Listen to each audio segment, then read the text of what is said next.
Salve, seja bem-vindo. Pois é, e depois de uma semana muito tumultuada na política e na economia, aquele debate de juros e tal, uma semana mais tranquila. A desculpa é o São João no Nordeste, mas olha, o Brasil inteiro é tomado pela festa de São João. Não há quem não goste, né, da fogueira e de São João, mas a tradição maior é mesmo do Nordeste. Mas mesmo assim, durante essa semana, o Congresso Nacional debateu a reforma tributária. E é sobre isso que vamos falar hoje aqui. Seja bem-vindo, saiba que o imposto existe em qualquer sociedade e mesmo nas sociedades mais liberais, o imposto sempre é cobrado. Eu me lembro muito bem do ex-deputado Delfim Neto, ele falando do pai. E o pai dizia para ele: meu filho, você só estará livre de impostos quando você morrer. Aí o pai dele morreu, né? Depois de um tempo ele foi pagar o IPTU do túmulo do pai. E aí ele descobriu que nem depois de morto nós estamos livres dos impostos. É isso mesmo. E para contar a história, uma história comprida da reforma tributária, está aqui o deputado Luiz Carlos Rauli.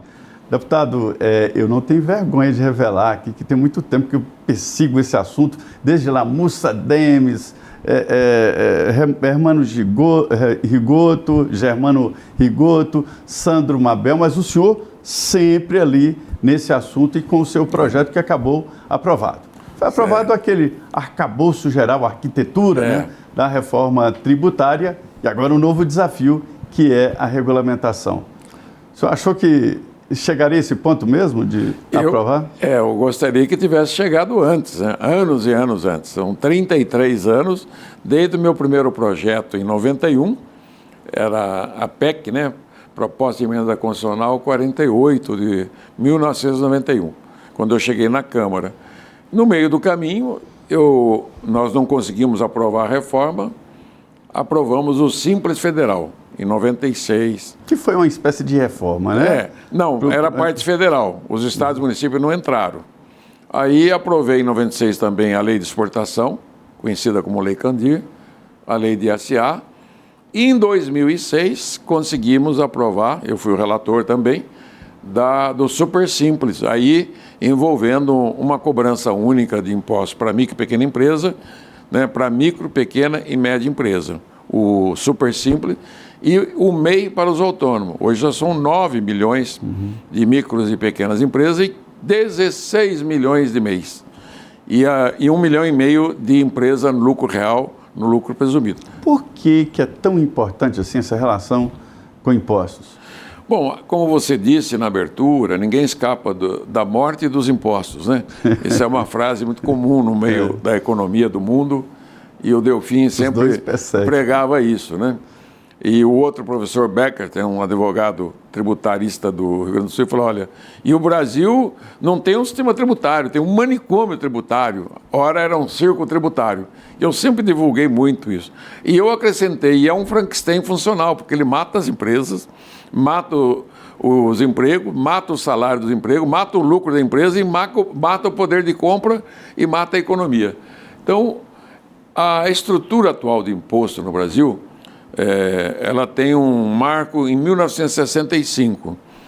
No segundo ano do governo militar, era ainda o Castelo Branco, Otávio Gouveia de Bulhões e Roberto Campos lideraram uma proposta junto ao Congresso para a criação do atual sistema, com a Emenda Constitucional 18 de 1965. O que essa Emenda Constitucional criou?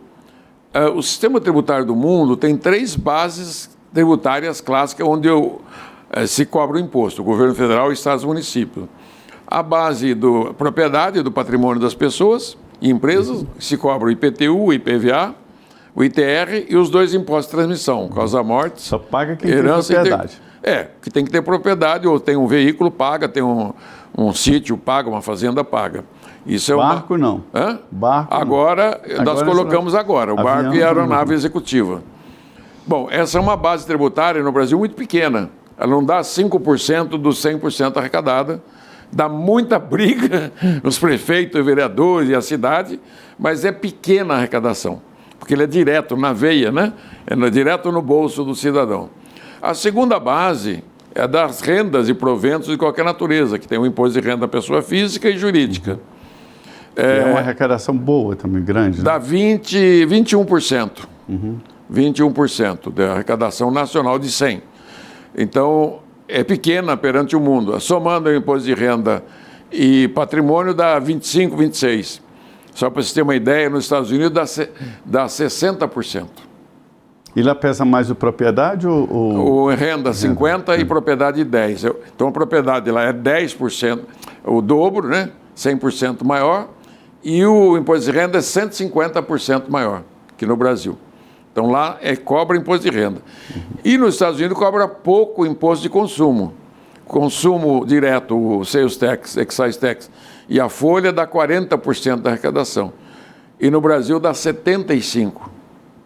Quer dizer, o Brasil tributa muito mais as empresas e as empresas passam por preço. Então, ela tributa muito mais os bens e serviços que são consumidos e pagos pela população brasileira. Por isso que o Brasil, qualquer produto, qualquer bem é muito mais caro que nos Estados Unidos, muito mais caro que no Paraguai, que no Uruguai, porque é uma super tributação. Os governos do Brasil, o Congresso, nunca quiseram tributar imposto de renda porque sabe que vai bater no imposto de renda da pessoa física. Nunca tributaram os ricos, muito ricos, né? Então, esse é o resumo. E essa base do consumo, ela é muito grande no Brasil e em 65 o Constituinte dividiu a base em 3 impostos. Deu o serviço para o município, ISS, deu os bens para o Estado, ICMS, e um adicional de bens para a União chamado IPI. Desses 3, hoje tem 9, 10 impostos da base de consumo. Aí que virou o manicômio tributário. Então nós queremos fazer um imposto só nessa base. Recentemente o presidente Lula reclamou muito, né? Mas muito mesmo dos perdões tributários. E aí é impossível falar. Fala em meio trilhão de reais.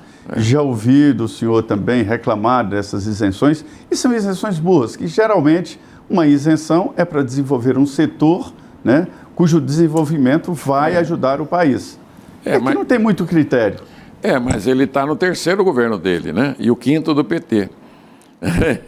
Tem que lembrar disso. Ele tem uma e as renúncias fiscais estão concedidas há mais de 30, 40 anos, que vem sendo concedido pelos estados, pela União e pelos municípios. Então, o que é a renúncia fiscal? É um favorecimento para a empresa do imposto que é pago pelo consumidor.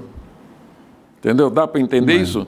Pega do bolso do consumidor e coloca no bolso da empresa. Por isso que eu sempre combati as renúncias fiscais. O Brasil é o último grande país do mundo que continua fazendo renúncias fiscais, dando incentivos fiscais para as empresas. E passa de 6% do PIB. Passa de 700 bilhões por ano. Tem outros problemas. O governo fala em 600, né? 700, é dele, a parte dele, dentro dos estados. Os estados são 200 bilhões. Aí entra até o crédito, né? Subsídio de crédito. Não. E tem uma parte que é de subsídio de imposto de crédito, né? Mas ele tem tributação federal, abre mão de 6,5% do PIB. Isso é muito dinheiro, deputado. É por isso que eu faço a pregação há 30 anos, que o capitalismo brasileiro é o mais fraudado do mundo. Aqui você tem um capitalismo dos espertos, quem pode mais vem buscar benefício fiscal e creditício. Então eu devo e não nego e pago quanto puder, que até é um livro do Miguel Aboab. Aqui é assim, você está devendo, fala, quando eu puder eu pago o imposto. Vai fazer isso nos Estados Unidos e na Europa, você vai preso. Vê os jogadores de futebol que deixaram de pagar impostos na Itália, na Espanha, foram presos. Tiveram que fazer acordos bilionários lá. Então, o problema do imposto no Brasil, que é um sistema tão frágil, que eu vou falar dos defeitos dele hoje. Ele impediu o crescimento econômico do Brasil. O Brasil, do começo do século XX até 1980, foi o país que mais cresceu no mundo, mais que a China. Nos 50 anos anteriores a 1980, o Brasil, por 50 anos consecutivos, cresceu a 6,3% ao ano em média, tendo pico de 10%. Né? Na média deu 6,3%. Nos últimos 43 anos, caímos para 2% ao ano. Quer dizer, nós prejudicamos as gerações do Brasil. Eu costumo fazer essa pergunta, eu vou repetir para o senhor, não é só o Brasil. A América Latina também está enterrada, porque todos os continentes, eles cresceram, a Europa, a América do Norte, e a América do Sul fica marcando o passo ali. A Argentina teve um grande momento, mas só. Por que isso? Bom, primeiro que o Brasil e a América Latina é um desenvolvimento tardio, né? O Brasil começa a crescer a população, imigrantes começam a vir no começo do século XX. A industrialização brasileira era tardia, era um país evidentemente agrícola, extrativista. Era ouro, madeira, pedras preciosas, depois veio o ciclo do mate, né? Para depois começar, a agricultura era de subsistência. Então o Brasil não era um país de produção industrial, isso foi tardiamente, depois da Segunda Guerra Mundial. Em 1942 que o presidente Getúlio Vargas negocia uma usina siderúrgica com os americanos para entrar na guerra contra os alemães e os italianos e os japoneses. Então ali com a siderúrgica começa a vir aí, né, montadoras, as multinacionais e a empresa nacional. Então é um capitalismo tardio. Então o que eu quero dizer que desses países da América Latina, qual que tem o maior potencial? O Brasil. Quantidade de terras agriculturáveis, água abundante, clima ameno. Então, hoje nós temos uma geração de agricultores que são considerados os melhores agricultores ambientais do mundo. Nós já produzimos, né, já somos o segundo maior exportador de commodities do mundo. O Brasil é hoje campeão em vários itens. A soja, que era o americano, nós passamos. Então, o Brasil tem o potencial na área agrícola de crescer e crescer. A parte industrial do Brasil ficou para trás pelos erros do sistema tributário, que prejudicou não só a indústria, mas todos os demais outros setores. Porque eu, nos meus estudos, sabe que eu sou economista e tenho 8 mandatos de deputado, fui vereador e prefeito e secretário da Fazenda 2 vezes. Sempre estudei a questão do desenvolvimento econômico brasileiro, sustentado. E o erro fatal do Brasil foi o atual modelo tributário. Por quê? Porque todo o sistema tributário ele está dentro dos preços dos relativos da economia. Tudo que o cidadão consome de bem e serviço no ano, tudo tem imposto. A sua renda tem imposto, o seu imóvel, a sua propriedade tem imposto. Só que o imposto maior vai para o preço do produto, do bem e serviço que você compra todo dia e paga. Deputado, vamos desmistificar. Às vezes a gente fala que, olha, empresário não paga imposto. Se o empresário pagar imposto, quebra, porque o imposto ele é maior do que o lucro, por exemplo. Ele repassa imposto, né?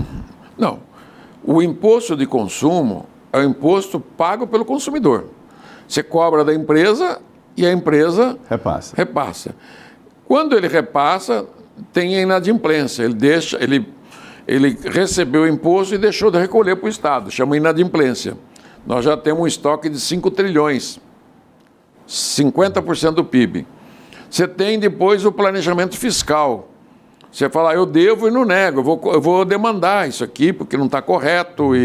Existem profissionais só para isso? Mais milhares. Isso aí tem um contencioso de impostos no Brasil. O nome é bonitinho, elisão fiscal também. Elisão fiscal. 75% do PIB, segundo o INSPER. Isso dá 7 trilhões a quase 8 trilhões de reais. O PIB hoje está em 11 trilhões. Nossa. O orçamento é 5 trilhões, né? Não. O orçamento federal, a arrecadação nacional é 33 do PIB. O PIB do ano passado era 10 trilhões. Então, 3 trilhões e 300 é imposto. Mas o orçamento federal é maior porque ele coloca a rolagem da dívida, que não tem nada a ver com receita e despesa. Né? A receita mesmo é 33 do PIB, nacional, estadual e municipal. Os 3 níveis. Bom, esse imposto recolhido é para fazer o quê? Primeiro que o Brasil tem que pagar todos os meses 41 milhões de aposentados e pensionistas, né? Que dá 1 trilhão por ano. Tem que pagar 5 milhões de benefício de prestação continuada, que é o BPC, 25 milhões de Bolsa Família, né? Fora os outros programas sociais da União, Estados e Municípios. Depois ele tem Os alunos em escolas públicas, União, Estados e Municípios, tem 43 milhões de alunos estudando. 43, mais do que a população da Argentina. Depois você tem as famílias de pessoas que dependem do SUS, que são quase 170 milhões de pessoas. Todo dia tem que prestar saúde, né? Médico, clínica geral, pediátrica, ginecologista, cirurgia, exame. É muito grande, né? São contas que... Então, aí você tem, né, as despesas com a defesa pública interna, que tem um custo alto, né? PM, Polícia Civil, Polícia Federal. Você tem a Marinha, o Exército, a Aeronáutica para a Defesa Nacional. Aí você tem o Judiciário, você tem o Legislativo. Aí você tem as outras tarefas de esporte, cultura, lazer, fomento à agricultura. Então, a função do Estado do Brasil é clássica, igual a outros países do mundo. Então, quem que financia isso? O povo. Em todo lugar do mundo, quem paga. Até o imposto de renda da empresa é o povo que paga, porque ele só tem lucro na empresa porque ele vendeu alguma coisa, não é? O lucro da empresa é do fruto da venda. E tudo é calculado, né? Tudo calculado. Então, o Brasil precisava da mãe das reformas, né? Foi feito o Plano Real, que acabou com a inflação. Fernando Henrique, eu estava lá, eu era vice-líder do governo Itamar, fui maior defensor do Plano Real no Congresso, que mais debateu. Depois ele fez, quando acabou com a inflação, os bancos balançaram. Aí ele fez o programa de bancos federais, estaduais, particulares, o ProER. Saneou o sistema bancário? Realinhou, porque ia quebrar tudo. Depois fez a reforma do Fundo de Garantia. Eu fui relator do Fundo de Garantia. O Plano Sarney e Collor devia 66% de inflação para o Fundo de Garantia. Naquela época nós indenizamos 58 milhões de trabalhadores, em valores de hoje mais de 120 bilhões de reais. Foi em 99, 2000, 2001 e 2002. Depois fizemos o Simples, né? O Super Simples. Depois fizemos a reforma trabalhista, que é para diminuir o contencioso, capital e trabalho. Depois do governo passado, eu não estava aqui, foi feita a reforma da Previdência. E faltava fazer a mãe das reformas, que ela soma todas as outras, que é a tributária.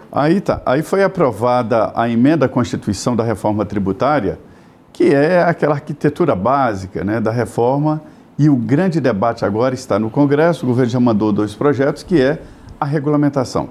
São os detalhes. Você sabe que o detalhe, né, deputado, é que comanda, né? Dizem que o capeta mora no detalhe. Exatamente. E é isso que está, neste momento, em debate no Congresso Sim. Nacional. O IVA, que é o Imposto de Valor Agregado, que é o novo imposto, carro-chefe, né? O carro-chefe, é que vai comandar o processo. Estão falando aí em 28%, 29%, há quem diga 30%. A expectativa é saber exatamente qual é o tamanho desse IVA. A média fica ali de 25%, né? Como será definido esse... Primeiro, e é o Congresso que vai definir. Sim. Primeiro, saber qual é a alíquota hoje que o cidadão paga. E eu tenho essa conta. Ninguém sabe, porque cada setor paga. Não, eu já calculei. Eu brinco que é o data howler, né? Que eu que faço, né? Como eu estudo muito a matéria, Sim. pesquiso... E qual é essa... 41% hoje. Que é a carga tributária? Desses 5 impostos só. Sim. ISS, ICMS, IPI, PIS, COFINS. Somando os impostos? Somando a renúncia fiscal, a inadimplência e o custo burocrático, porque todo mundo só olha o arrecadado. Mas, além do arrecadado, cada vez que um governador dá um incentivo fiscal para uma indústria, é você que está pagando, o cidadão que está pagando. Então, está dentro do preço. Cada vez que a empresa vendeu, recebeu e não pagou o imposto no final do mês, o imposto está pago. E essa burocracia tem custo, né? Para pagar e receber o imposto está dentro do preço final também. Então, com a reforma tributária, o IVA 5.0, modelo Abuab, que é o engenheiro do ITA que bolou esse modelo de cobrança, que eu trouxe ele, né, para esse sistema em 2016, que eu conheci, né? Ele vai fazer um modelo todo tecnológico, 100% tecnológico. E o modelo hoje é analógico, hoje é tudo no papel, né?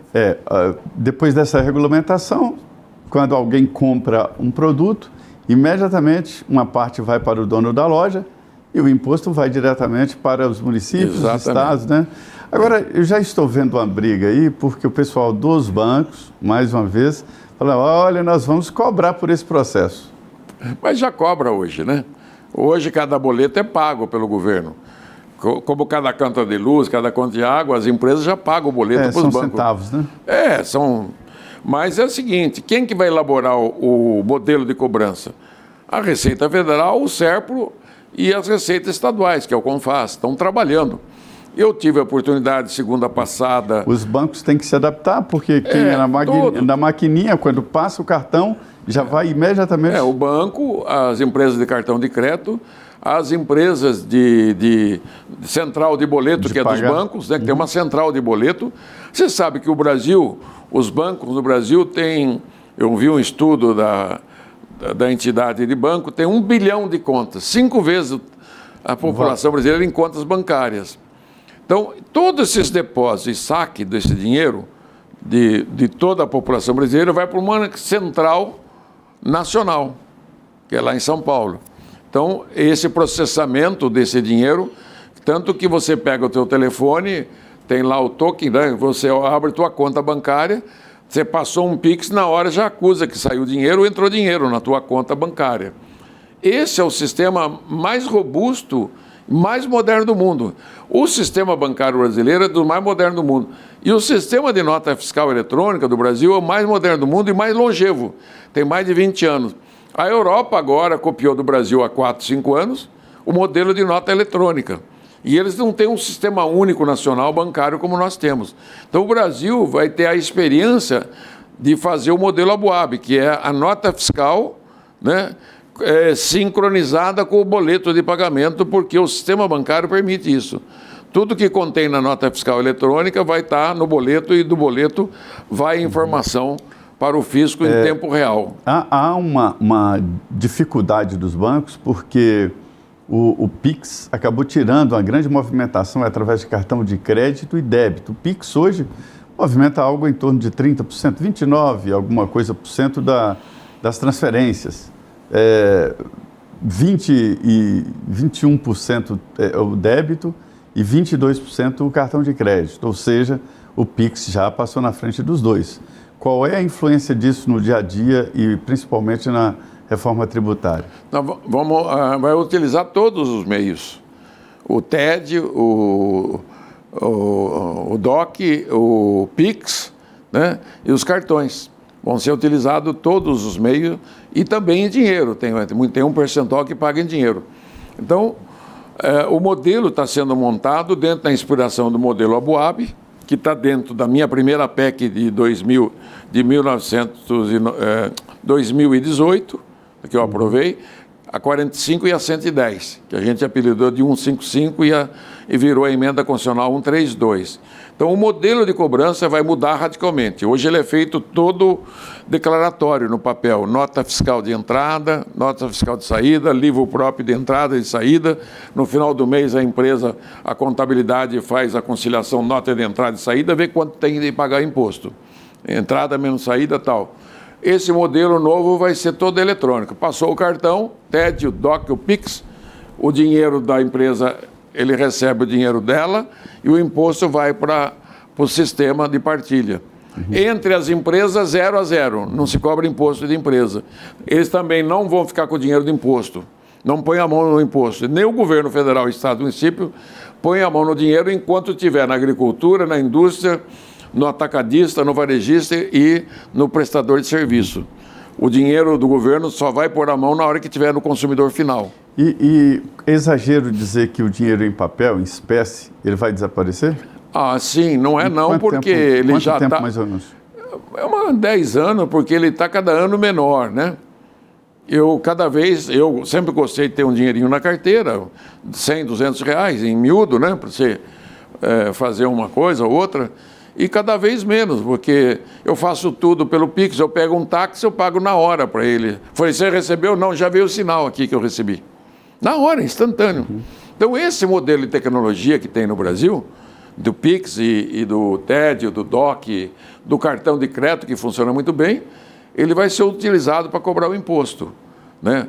Então entra na era da modernidade. De 184, o pior sistema do mundo, em 190 países, nós vamos subir para entre os 10 melhores do mundo, graças à reforma. Com isso, vai diminuir o custo do imposto. Hoje a alíquota modal é 40%, 41%, vai cair para uma média de 25%. Você tem mais ou menos na economia 1 milhão de produtos de bens e serviços consumidos pela população, né?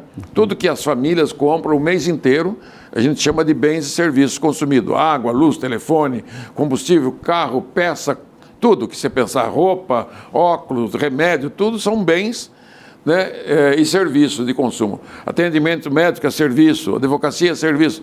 Então, 1 milhão de itens, subitens. Então, se você tributar todo mundo isonomicamente, a alíquota modal é 25%. Então, a alíquota cobrada hoje é 40%, 41%, vai cair para 25%.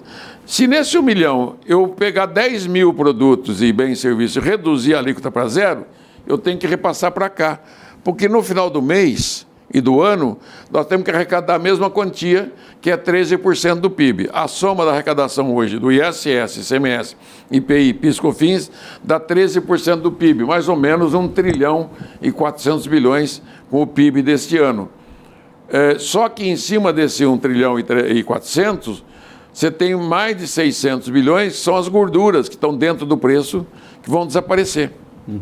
Aquela gordura que é a inadimplência, que é a guerra fiscal e o custo burocrático vai desaparecer, e o cidadão vai pagar 30 e poucos por cento menos impostos. Vamos lá. Então, assim, a reforma tributária, a emenda foi aprovada e promulgada pelo Congresso, e agora os detalhes, né?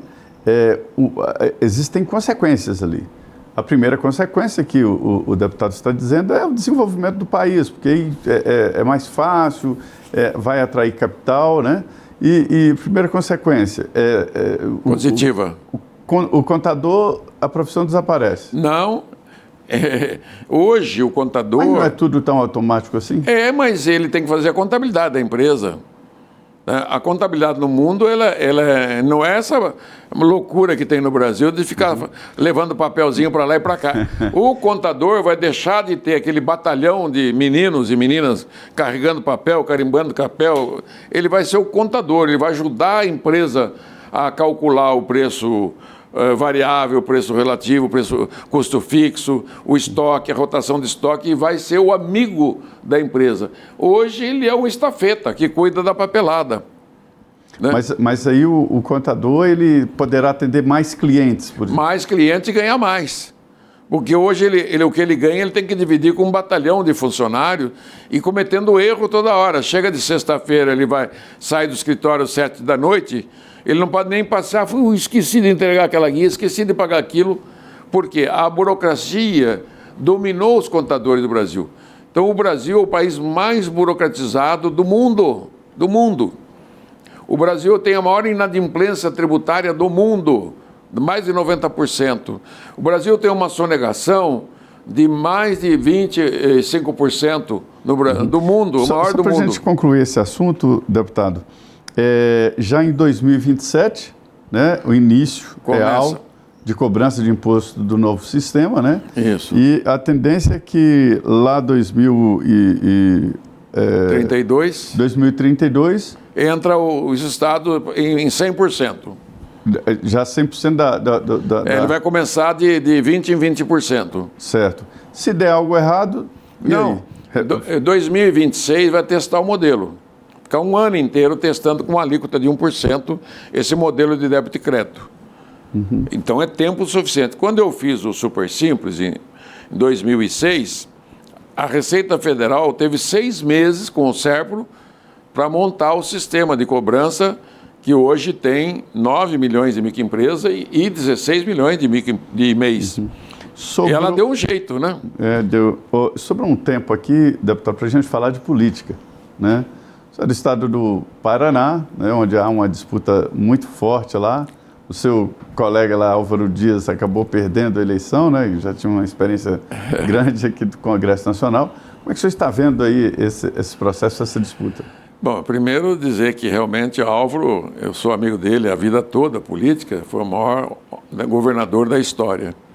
Ele encerra um ciclo de grandes governadores, ele, o Richa, Ney Braga, Grandes governadores que o Paraná teve.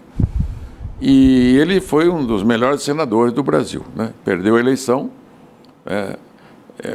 uma fatalidade aí. Mas eu digo que o Paraná, o Ratinho tem um governo, né? Tem lá o seu nome, tem, né? Tem suas virtudes, grandes virtudes, tem alguns defeitos ali, né? Mas tem saído bem. O governador Ratinho tem saído bem. O prefeito de Curitiba tem saído muito bem, o Greca. Seu candidato a prefeito, Eduardo Slaviero Pimentel, é o vice-prefeito e foi secretário de Desenvolvimento Urbano do Estado. Competentíssimo, né? Uma competência, além de ter uma família que tem, assim, uma família de empresário muito bem sólida, né? Bem estruturada. Eu tenho a impressão que ele será o futuro prefeito de Curitiba. Muito bem, a política acaba interferindo em tudo, na vida de todos nós. E positivamente e negativamente, né? Exatamente. Quando você tem um bom prefeito, é como você ter um bom pedreiro, um bom carpinteiro, um bom pai, né? Um bom médico, um bom engenheiro. As coisas andam. Deputado, muito obrigado, foi muito bom trazer o senhor aqui para tentar colocar, porque é um assunto bem complexo mesmo, uma trama, colocar aqui para todos nós o que é o imposto nosso de cada dia e as suas consequências. Muito obrigado. Eu que agradeço. É isso aí.